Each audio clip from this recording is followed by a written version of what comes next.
desde el Ministerio de Educación se propuso una lucha cultural antisubversiva. El documento Subversión en el ámbito educativo se distribuyó en las escuelas y en las facultades por resolución ministerial.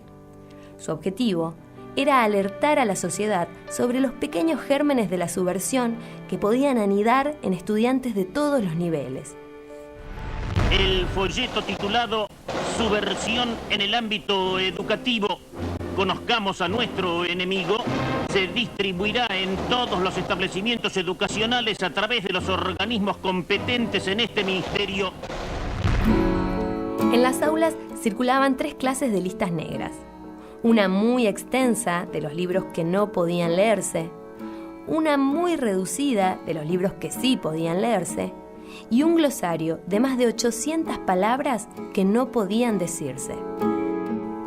En el documento militar Evolución de la delincuencia terrorista en la Argentina, se advierte que el marxismo subversivo se introdujo en el espacio educativo con la finalidad de seleccionar elementos útiles para sus cuadros políticos, gremiales y militares, con el fin de fortalecerlos y llevar a la República a una guerra total en todos los frentes. Provocar, desde la universidad, la confusión y desorientación política e ideológica en la juventud, con el fin de transmitir el caos en la sociedad. Tanto los adolescentes como los más chiquitos están en peligro de este lavado de cabeza en la escuela. El documento también advierte y denuncia que en el preescolar y en el primario, la ofensiva terrorista se propone transferir un tipo de mensaje que motive al chico y le permita autoeducarse sobre la base de la libertad y la búsqueda de alternativas. La peligrosa literatura infantil proponía que los niños ingresen en un oscuro mundo de la libertad. En este contexto de ignorancia y necedad, hay una imagen que se nos graba en la memoria. En los primeros días de gobierno de facto, grupos uniformados ingresan en las universidades de todo el país. Exigen a los decanos que les entreguen listas de los estudiantes que participan en los centros de estudiantes y los cuerpos de delegados. Cientos de alumnos son secuestrados. Como si fuera poco, a esta batalla contra las ideas se le suma la censura y la quema de miles de libros prohibidos. Hogueras de textos arden hasta la madrugada.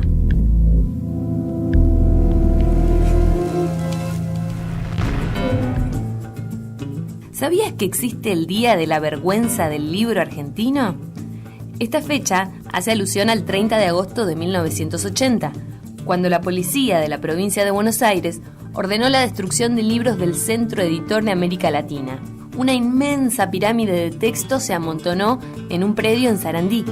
Estos textos eran considerados por la dictadura militar como subversivos, peligrosos y alienantes. 1,5 millones de libros y fascículos ardieron durante varias horas. El Centro Editor de América Latina fue una de las editoriales más importantes en décadas anteriores. Su director, Boris Spivakov, fue enjuiciado por publicación y venta de material subversivo. Textos de Osvaldo Bayer, de Mario Benedetti, Nicolás Casullo, Haroldo Conti, Fyodor Dostoyevsky, Paulo Freire, Erich Fromm, Eduardo Galeano o Arturo Jauretche ardieron también en esas hogueras. Proyecto Sur, democracia social y participación. Sur y la integración de América Latina. Enciclopedia Ilustrada de Salvat. Marxista. El Principito de Saint-Exupéry. Socialista. Política británica, Irigoyen y Perón de Scalabrini Ortiz. El modelo argentino y la hora de los pueblos. Subversivo.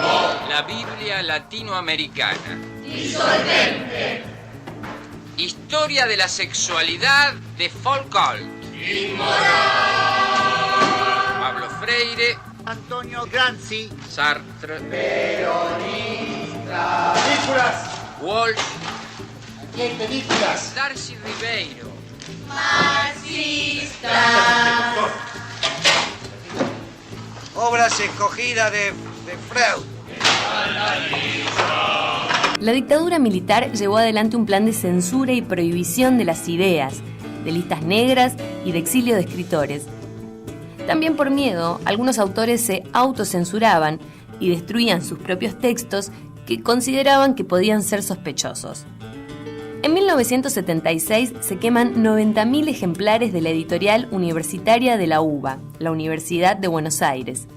Ese mismo año, el interventor de la Escuela Superior de Comercio de Córdoba sacó de la biblioteca y mandó a quemar los libros usados en las aulas. También el ejército robó bibliotecas y librerías e incendió los ejemplares en el patio de la Unidad Militar Cordobesa. En el diario La Opinión, del 30 de abril de 1976, Luciano Benjamín Menéndez declaró que estas quemas se hacían a fin de que no quede ninguna parte de estos libros, folletos, revistas, para que con este material no se siga engañando a nuestros hijos. Y también advirtió que de la misma manera que destruimos por el fuego la documentación perniciosa que afecta al intelecto y nuestra manera de ser cristiana, serán destruidos los enemigos del alma argentina. Provendrían los adolescentes drogadictos. Hay de todos, pero lamentablemente yo diría que es más fácil que los haya entre el ambiente estudiantil que entre el ambiente trabajador.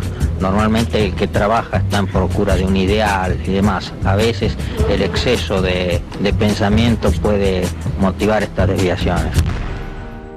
Finalmente, el vaciamiento cultural deja su huella.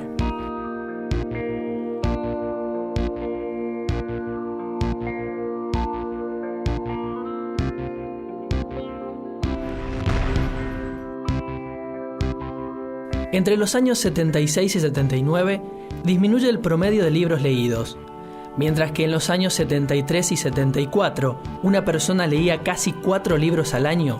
En el 76 no llega a 2 libros por persona, y a fines de la dictadura apenas se alcanza a la unidad. La desmembrada industria editorial pasa de editar casi 50 millones de ejemplares impresos a 31 millones en el 76 y a 17 millones entre los años 79 y 82. Antes de 1974, un hablante medio en Argentina manejaba entre 4.500 y 5.000 palabras. Tras el paso de la dictadura, nuestro vocabulario se empobreció en unas 1.000 y 1.500 palabras.